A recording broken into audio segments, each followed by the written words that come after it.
Hi, it's Simon. It's the day after the NEC Classic Car Show, and I've come home thinking I would have a day of rest, peace and quiet and relaxation. But you join me on my landing today because we've got a problem with our boiler. We've got no hot water. So that's obviously quite something I need to sort out fairly urgently. It's a Powermax 155x. And as you can see, we've got pretty much no pressure in the system, and the lockout light is on. So we're, essentially it's just running the fan all the time. It won't ignite the burner. So we're going to have to take it apart and have a look and see what's wrong. I've done several jobs on this boiler over the years. It's probably about 20 to 25 years old now. And it's been fairly reliable, although I'll tell you a bit about the things that we've had going wrong with it.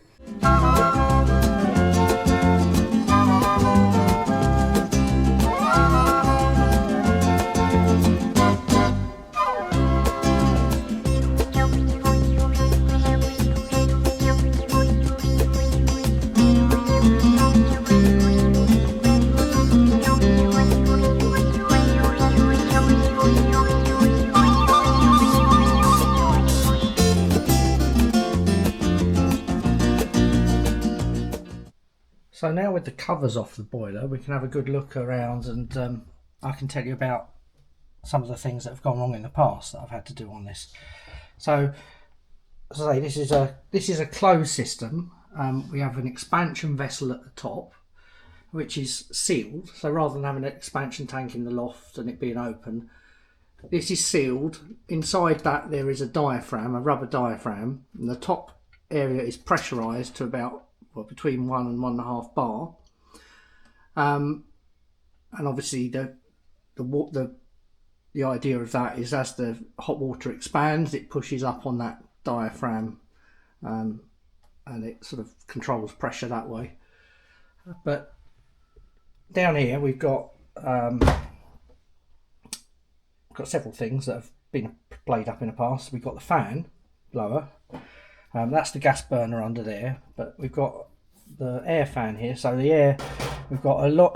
This is inside the house, and these boilers are often installed in the middle of the house. So we've got balance flue which goes up into the roof and then along the top of the ceiling and out through the sidewall. So it's quite a long run, and that can be an issue with some of these boilers. They have got a reputation for being a little bit dodgy. They were installed in lots of estates, houses in the 1990s, but depending on the quality of the install, and you have to be very careful, if these joints are not good, there's the risk of obviously carbon monoxide leaking out and poisoning you while you're in bed asleep.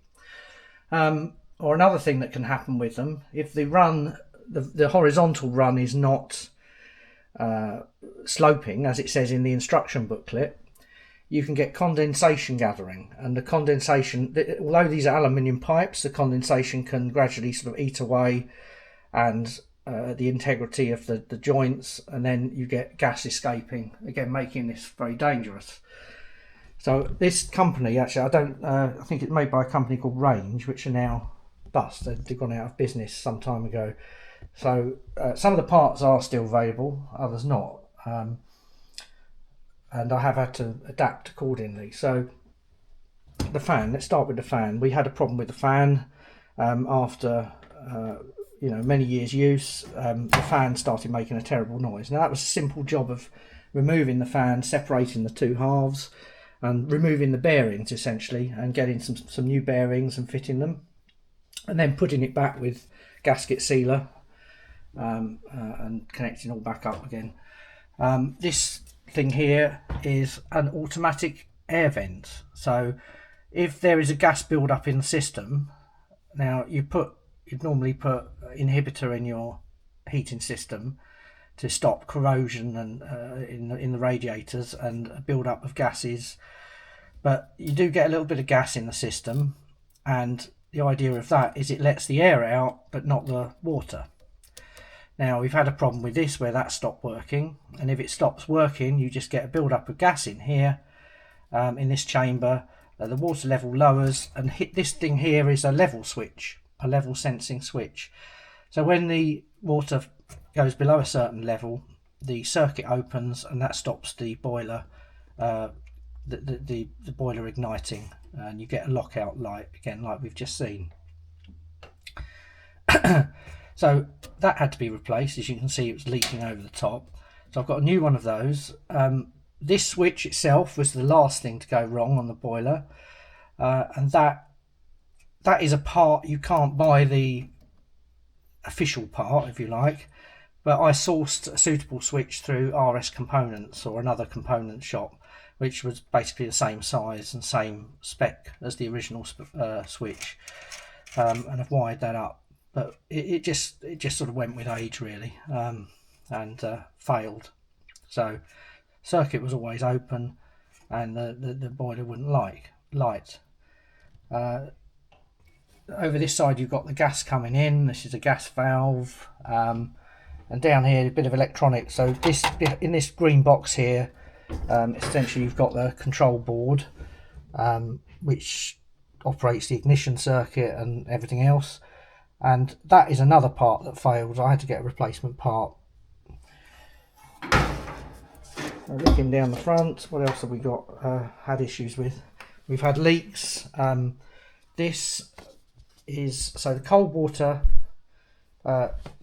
coming up here, and this is a flow detector, and so it detects when the water's running or not running, but that has a tendency to leak from that joint. I think I've replaced that.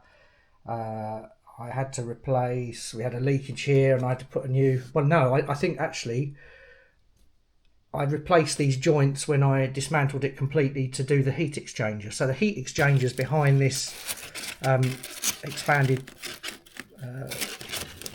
foam insulator that sort of sits in front of it. So that's the heat exchanger. So the hot water from the boiler is going in this side, and the cold water is coming up here, going through this heat exchanger, coming out the bottom, and this is a thermostatic valve in the middle, so it's mixing both cold and hot, and then it goes to your hot water supply.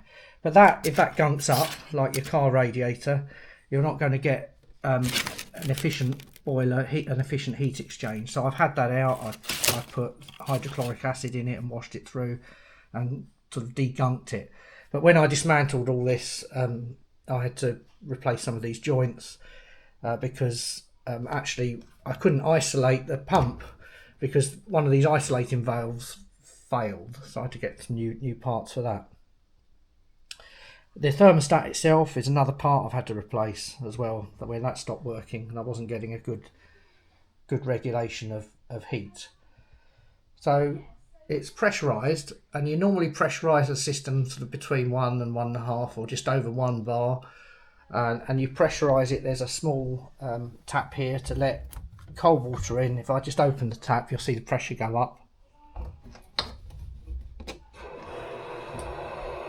So you'd normally pressurize it to about there, and I probably, if we start the boiler now, it's isolated from the mains at the moment, but it would ignite because it's got the right pressure in it.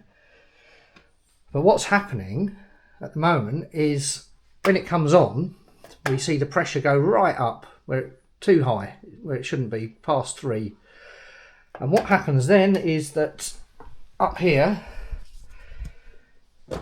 so leading to that, this is the pipe leading to the pressure gauge.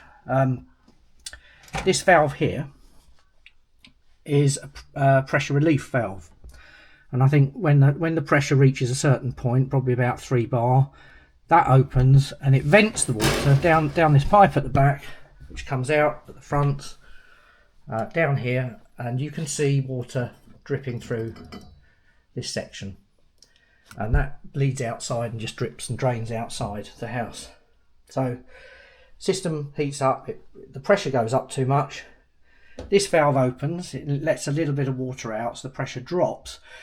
But what I think happens then is this valve doesn't close properly because what I've seen happen here when I've been watching it is that this is just dripping from this section. Drip, drip, drip. It's still dripping, you can see. It's not closed properly.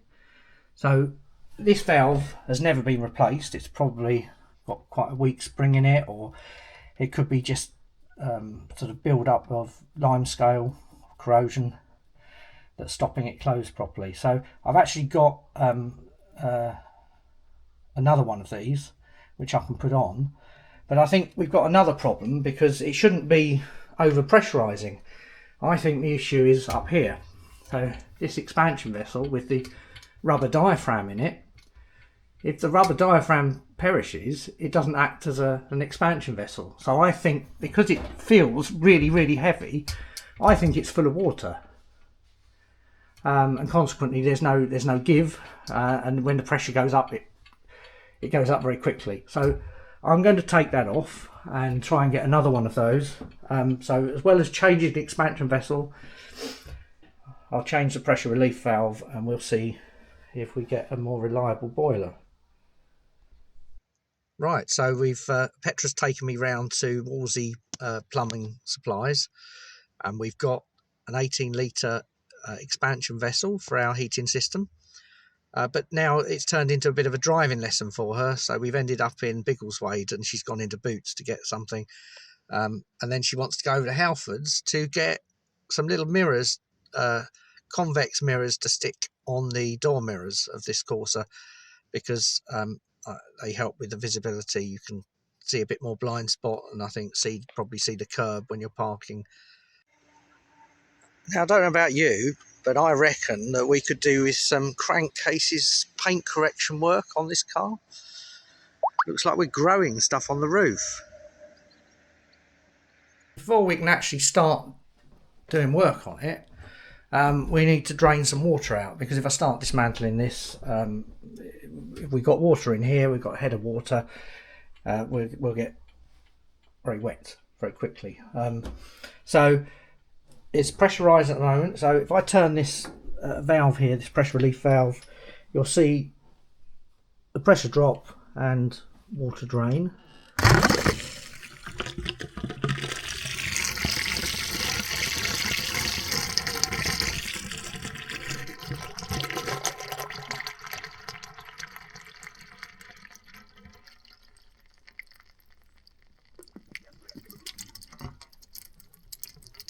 That's it. And I'm going to go downstairs and I'm going to open one of the drain valves if I can, or just release one of the compression joints on one of the radiators to drain a bit more water out of the system. Right, so we're in the hallway downstairs, and I've never been able to make these drain cocks work. Can never undo them, so I've kind of given up with that now. It's just easier to loosen off one of the joints on the radiator and put a bowl underneath it and catch the water. So that's what I'm going to do. So I'll just sit you down. This is where we might get water all over the floor, of course. Take the cap off.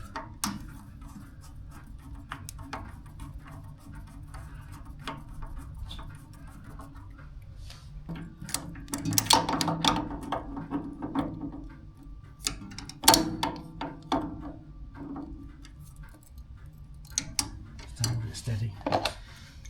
Adjustable spanner.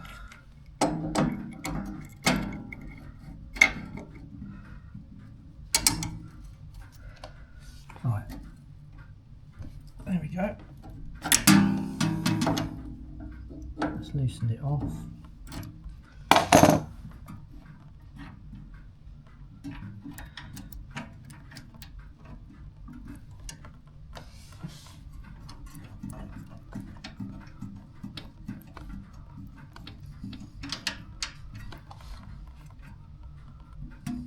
I don't want to take it right off because I'll get too much water and I won't be able to stop it.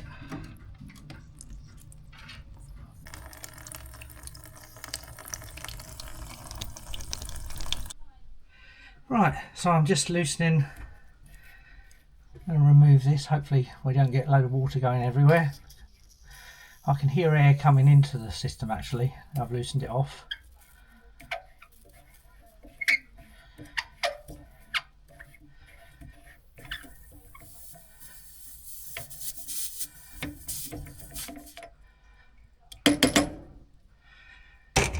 Let's pop that down there.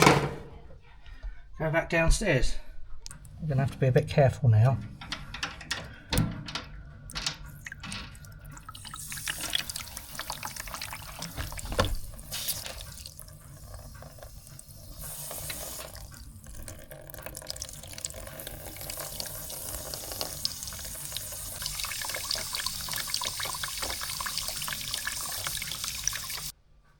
Right, so back up at the boiler at the top of the stairs, I'm going to try and loosen off the expansion vessel itself.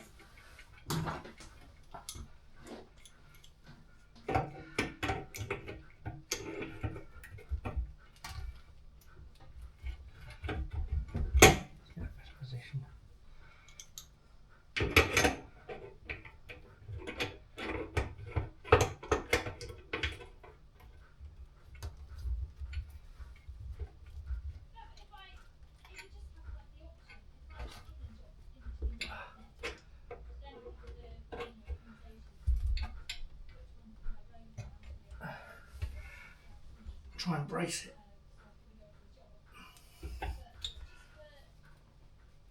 It's quite tight.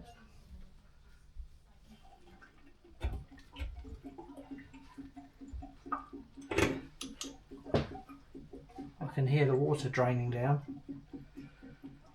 Now the air is getting into this. So I'll probably need to go back downstairs and let a bit more out at the bottom. But let's see if we can hear. Yeah.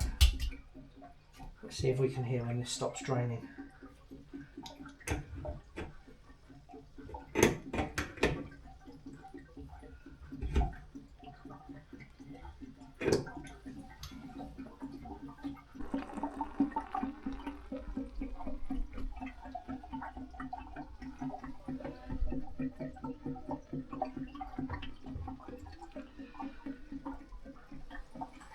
So these old boilers, they're actually quite efficient. They're sort of storage combination of a boiler and heat storage.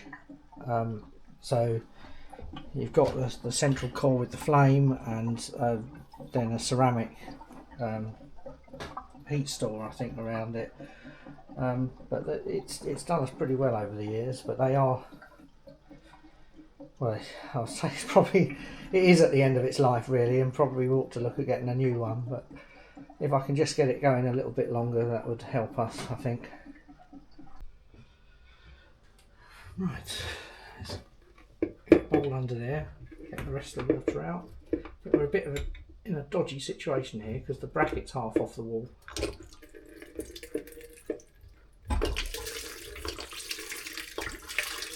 See it going down my arm.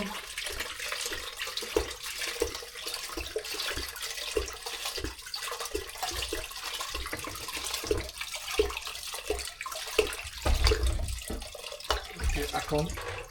What we do is take that down. Oh goodness, that doesn't look good.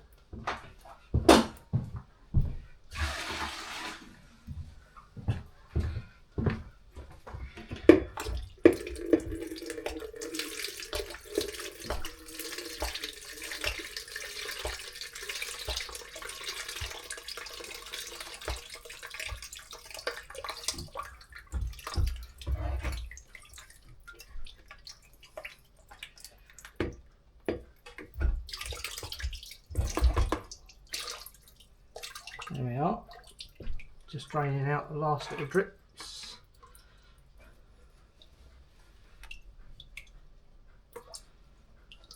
Put some towels down.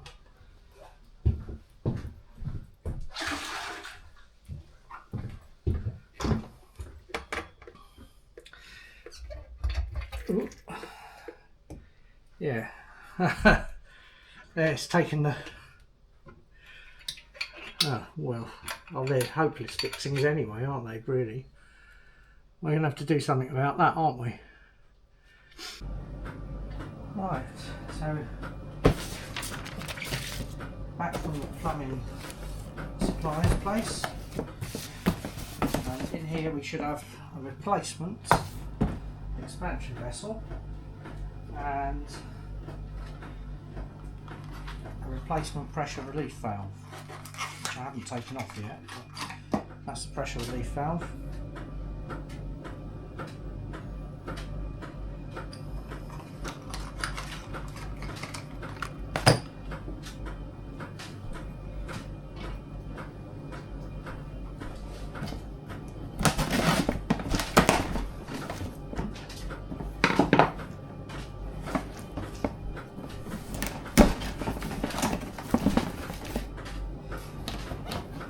Be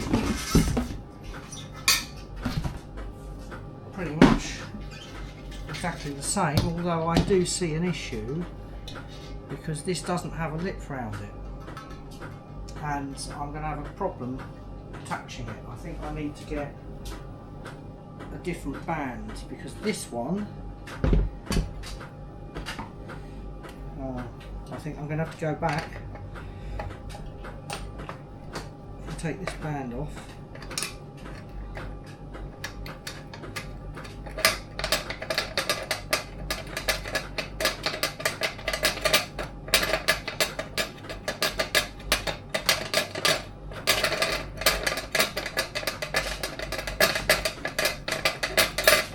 That bracket is designed to clip around said band, which doesn't remove, and this one doesn't have a band on it, so I think I'm going to have to go back and buy a strap.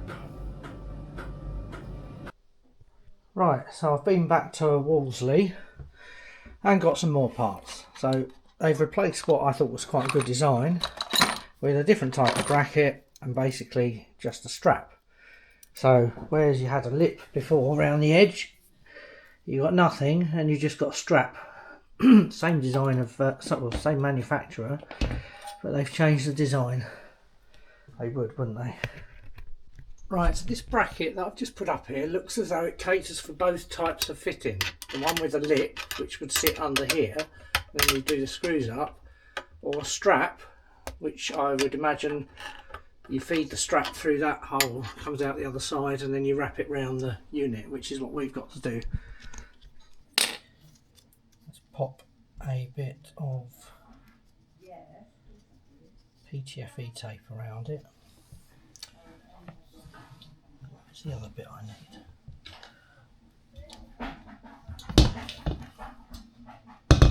Oh, I can see what I'm doing. Right. So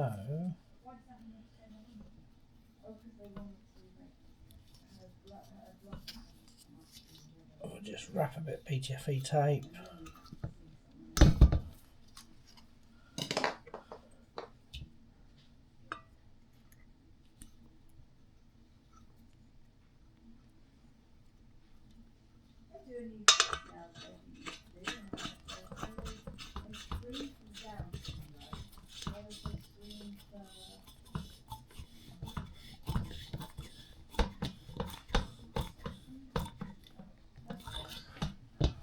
Where's the spanner?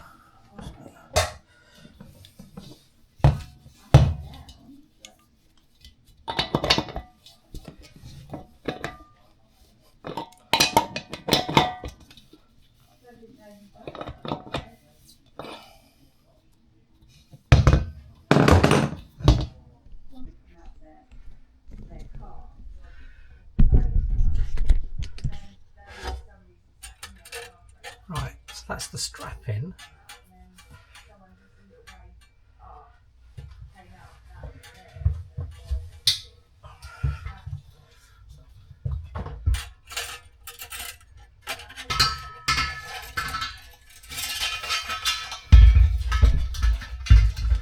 I'll just rest it on the bit of shelf here for a minute.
I think what we might need to do, because this isn't going to line up here,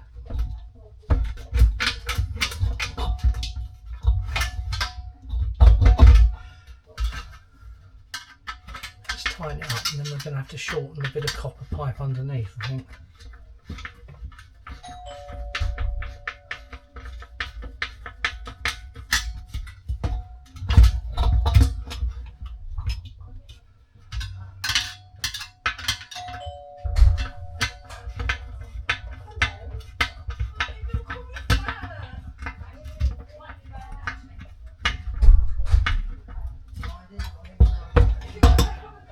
Yeah, we've got a bit of a problem at the bottom because the bracket's slightly different. We're not going to fit here anymore, so I'm going to have to cut the pipe just slightly and put another joint in. With a bit of manoeuvring, I think I might have got away with it. So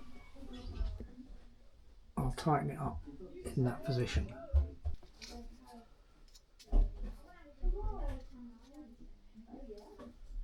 Where's the box that the case came in? I've thrown it away. Oh, did it have a box of accessories in it? No. Oh, right.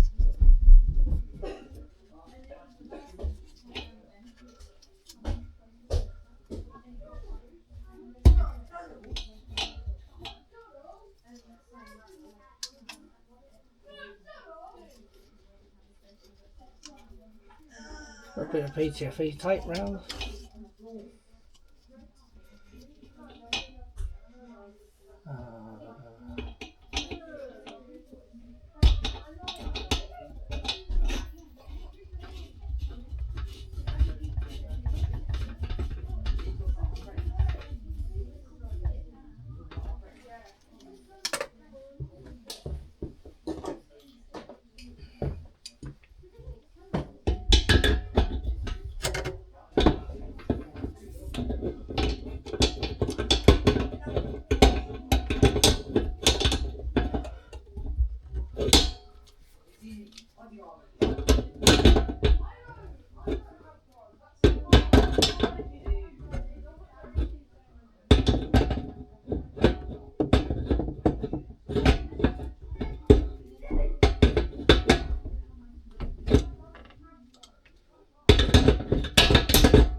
Good, that's that bit done.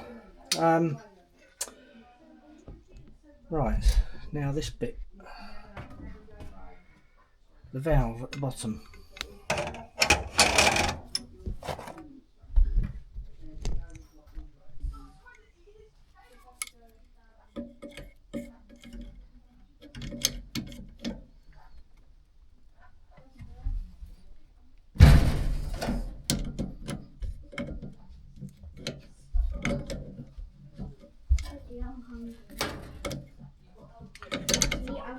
Yeah, can you go and ask Mummy if she can help you?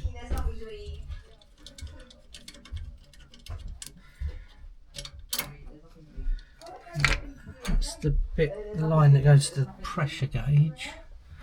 I think we've got. How does that fit at the back? I think I'll go and get the new one and see how that fits on.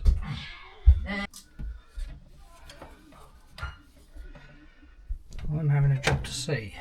Let's just move this to round. Right.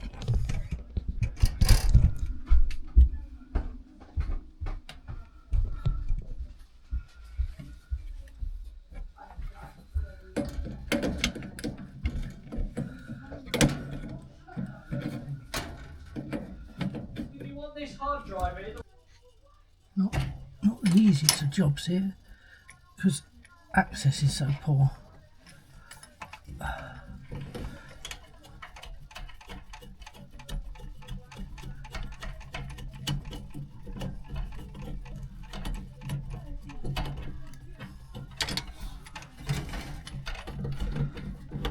Also, I don't want to drop anything down the back of the boiler, so I should be in a real state then.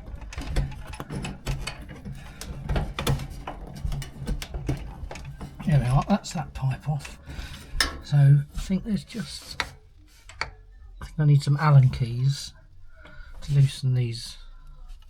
They're like grub screws, I think, and then I should be able to get this off.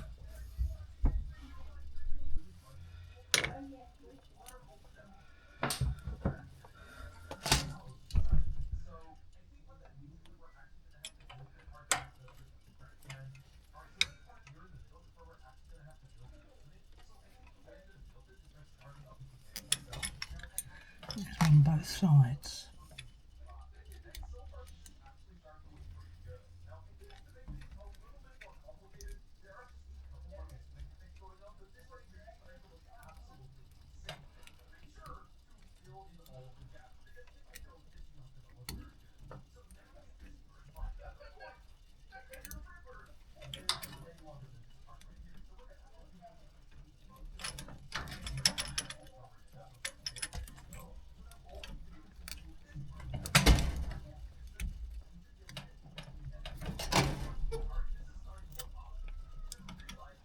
I think that's loosened off enough. Now I can turn this round.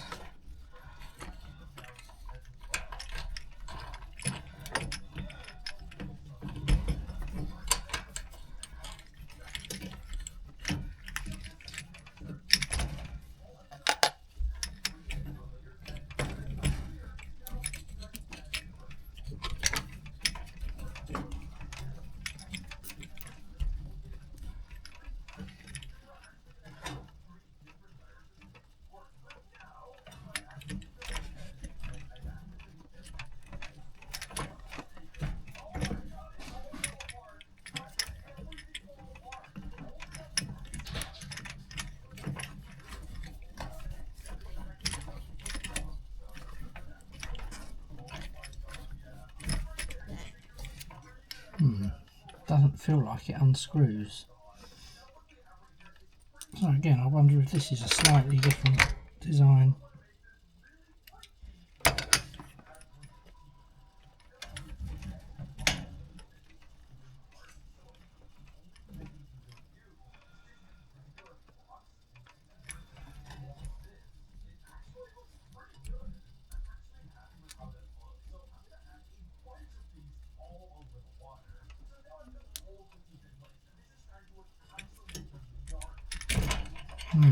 Yeah.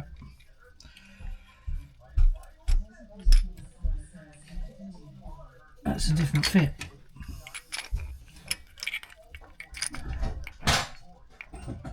Now, not ideal, but I haven't got a lot of choice with what I do next, because the new valve and the old valve are not the same fitting.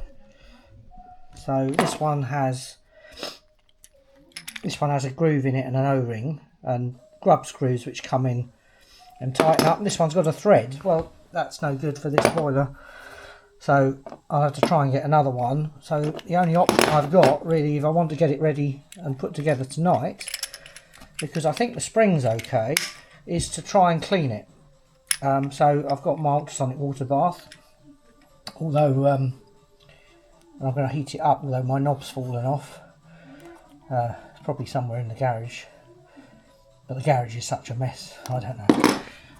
So we just turn it right round to about 80 degrees and let that warm up, and I will drop this in and pop in some citric acid as well to work away a bit. So that's quite a good descaler, along with sulfamic acid. So just shovel that in and pop it in there and set it going, and that will gradually dissolve.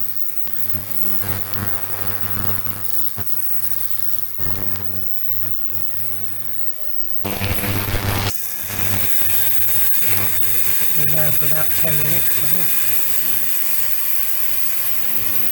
Not up to temperature yet. Right, I fished it out of the ultrasonic bath. because that looks as though it's pretty well cleaned up now. Clean inside.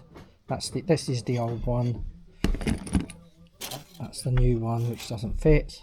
But as John Barnes said to me the other day, we're utilising the difficulty, or working around the issue. And all I can do at the moment, if I want to get it back together, is clean this one, which is what I've done in the ultrasonic bath with some acid. And I should just hope that that works a bit better while I try and source another one. So now we've cleaned this up, I'm going to put a bit of silicone grease on there and try and reassemble.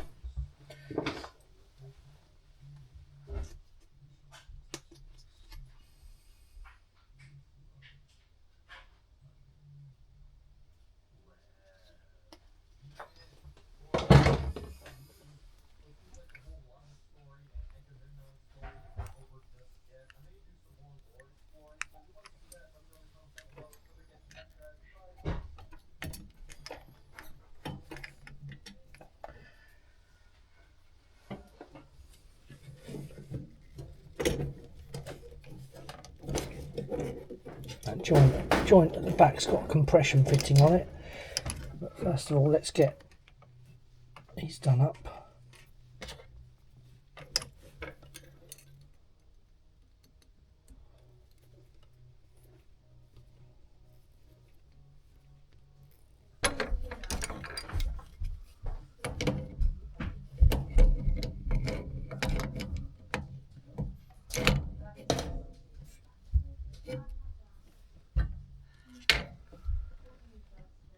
Right, this compression joint needs doing up at the back, but it's not the easiest to get to be honest.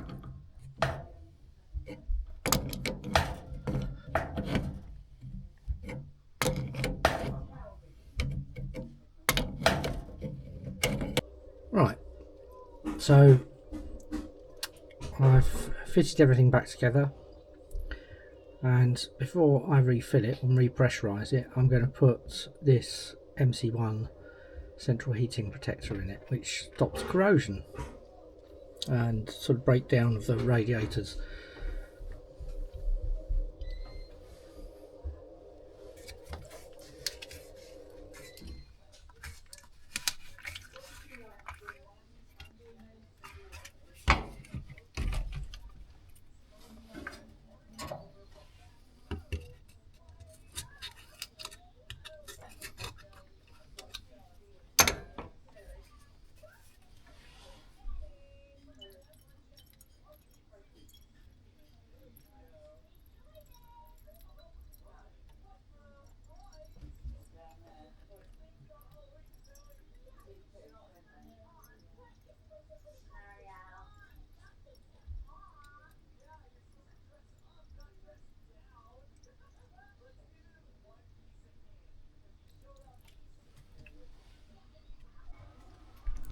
Okay, so that's all back together.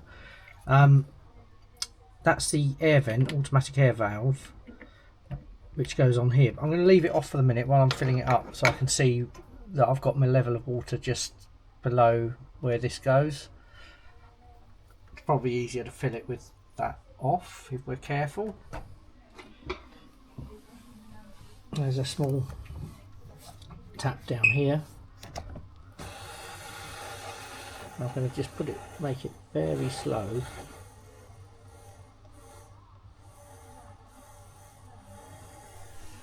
And keep an eye, and then we'll see it overflow from the top, I expect.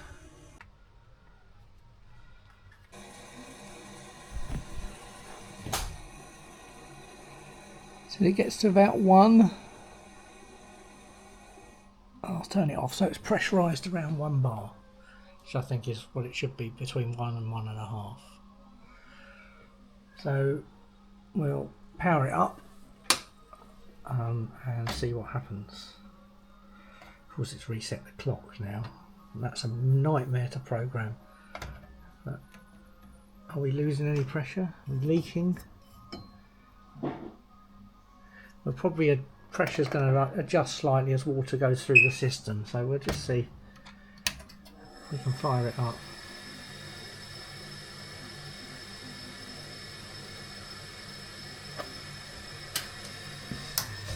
Burner's lit. That's good.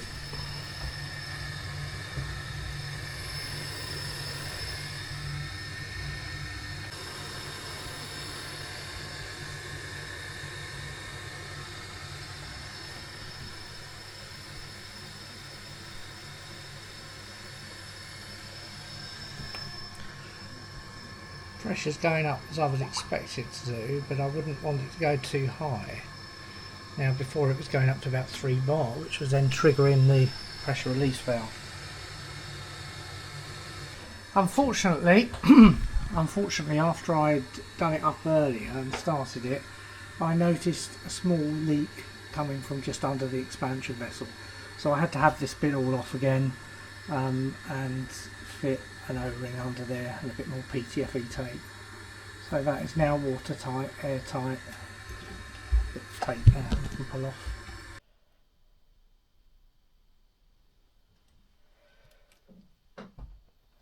Well, it's still working, but I have noticed that the pressure relief valve is still a bit leaky and it is dripping, so it loses pressure. So, bearing in mind yesterday I didn't have time to go and get a new one, I have now been out again to the plumbing spares place, and I neglected to say yesterday, so I've got my replacement one here. If you need parts for the boiler, there is, I don't know whether we can see on here, there is a number or a label on most boilers with the serial number, etc., but there's also GC number, which is the gas council number.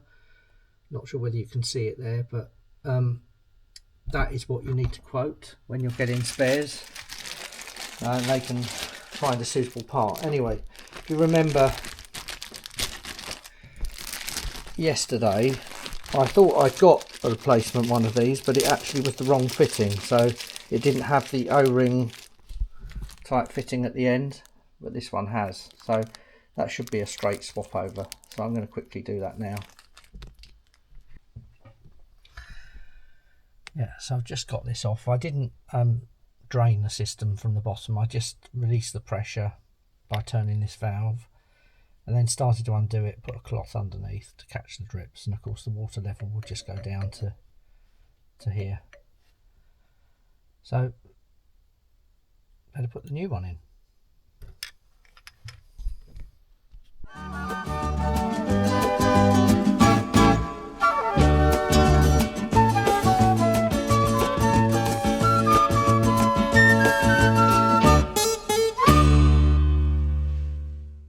So you were telling me the other day about Tizer and why you like it. Why did you say you like Tizer? Because it has a breeze. It kind of makes a breeze like a cold drink that's fizzy.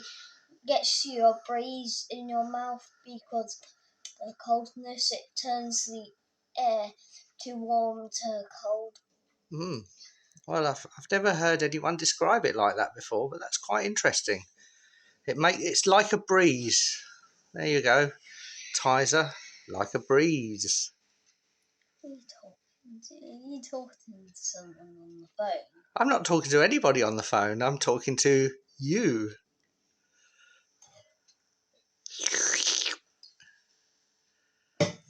What have you got in that cup at the moment?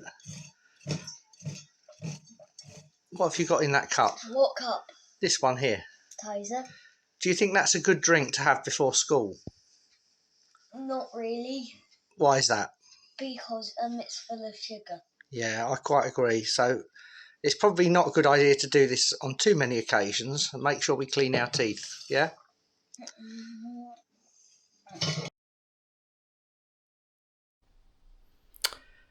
Right, so it's a couple of days after I did the boiler repair, and fortunately it's still working. So it's holding pressure, and it's warm and doing what it should be doing.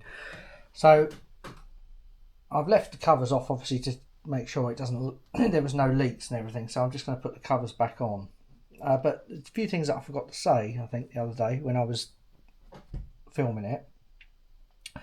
And that is that on the top of the automatic air valve, there's a small knob on the top there. And the idea of that is it's actually loose and open at the moment, because if you closed it, you wouldn't get any air coming out and it wouldn't work as an automatic air valve. But if you do get a leak, the idea of that is that you can tighten it up and stop the leak while you source another valve. And the other thing is, of course, if you do drain the system out, and we didn't take much out, but if you do drain the system down, you're likely to get air in the system and therefore air in the radiators. So you need a radiator key and you need to go round and bleed the radiators.